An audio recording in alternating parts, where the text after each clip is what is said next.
Funding for this program is provided by the John M. Olin Foundation and the Star Foundation.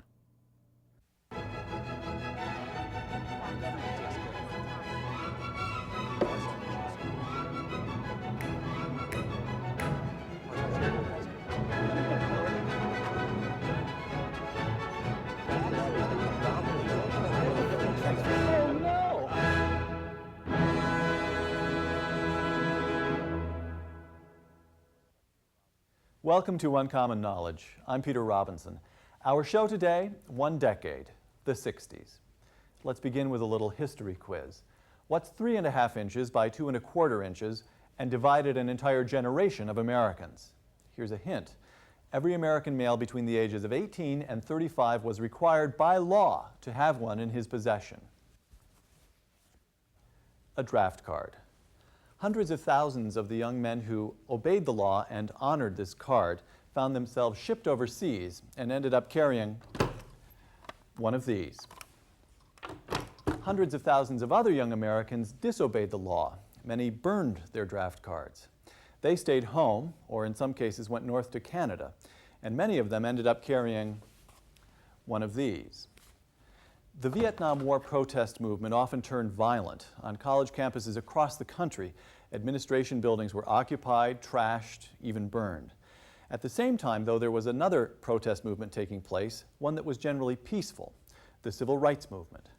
Two enormous protest movements, the after effects of which continue to shape American life even today. Our guests, Christopher Hitchens, a contributing editor to Vanity Fair magazine, and William F. Buckley, Jr., editor-at-large of National Review magazine. As young men during the 60s, Hitchens and Buckley took opposite sides. And today, 30 years later, they look back on the left and the right.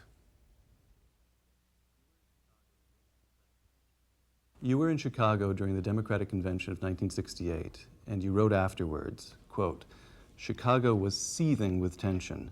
What my wife and I had heard 14 stories high in our hotel was F. LBJ, F. Mayor Daley." Now, just 15 years before, the Korean War had taken place without protest. What had changed? Well, there were to begin with a few tripwires.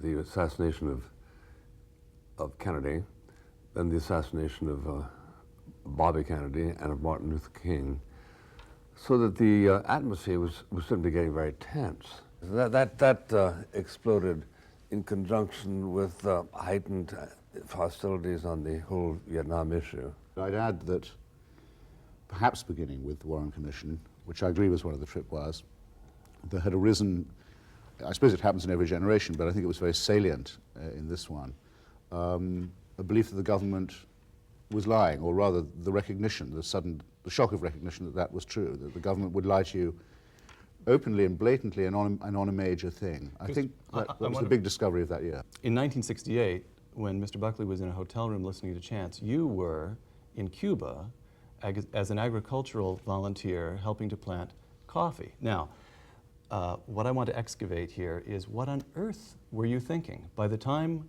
one Englishman had arrived in Cuba, 1 million Cubans had fled.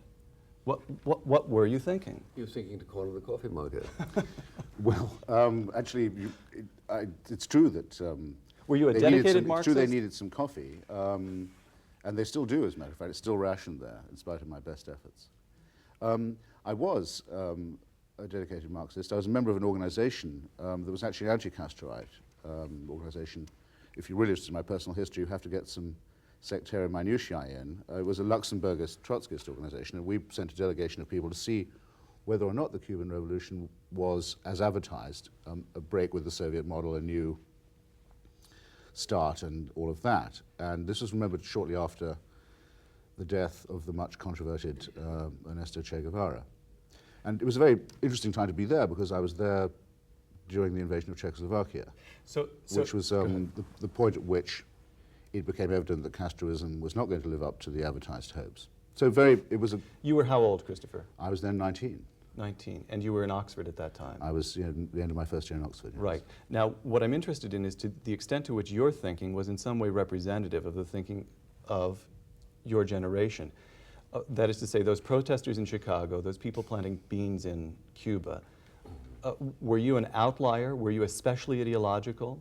Or was there a hard ideological core? But we felt, in our little corner of the left, that the great thing about 1968 was exactly that both of the Cold War camps were undergoing a convulsion, and our great hope was, which was disappointed, was for a convergence between those two things. Your great hope as a member of this small the Trotskyite organization, or Yes. Your great hope, your generation's great hope? Well, I think this was held in common by a lot of people who were completely new to politics and quite naive about it. Right. Well, Bill, as you read the kids who were in the street protesting, how much of it was relatively sophisticated ideology?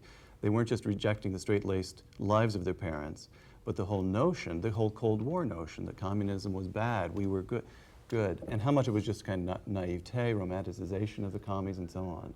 Well, you've asked the hard questions. I mean, the fact is that there was a kind of a listlessness in the 60s, and that listlessness called for a kind of a masturbatory relief. People wanted to find if they could go ahead and get their kicks in some way that they hadn't been getting them, and the more so if they could wed them to some ideal. In fact, what it was primarily self-concern and an attempt to cast a noble perspective on what it is that you were up to. You were engaged in I narcissism, think I'll Christopher? have to quarrel literally as well as metaphorically with Mr. Buckley's characterization of it as masturbatory. Actually, it was quite celebrated for going the distance. Perhaps one of the great things about it was that it was the first generation, or perhaps one of the less great things about it, but at any rate one of the true things about it, one of the first generations to take the separation of sex and procreation for granted, which I think led to a great deal of jealousy, incidentally, not to say envy, among preceding generations. The pill came into wide use just about then. I think early it 60s, might be late worth 50s, early making a 60s. distinction between being, as it were, a 68er or soixante huitard, as the more pretentious of us call ourselves, and a 60s person, because anyone born in the right boom bracket can claim to have been a 60s person. And the way it's all represented now retrospectively, airbrushed and rewritten, is beads, caftans, exactly as Mr. Buckley says, make love, not war, Woodstock Nation, all that. Now that was sort of common generationally, as common as, say, James Dean had been a bit earlier. But what we're talking about, I believe, is the 60s left. In other words, the attempt to block what we thought of, correctly in my view still, as an imperialist and aggressive and unjust war, to point out... An imperialistic, aggressive, and unjust war. After a quarter of a century, Christopher Hitchens' view on the Vietnam War remains unchanged. Why?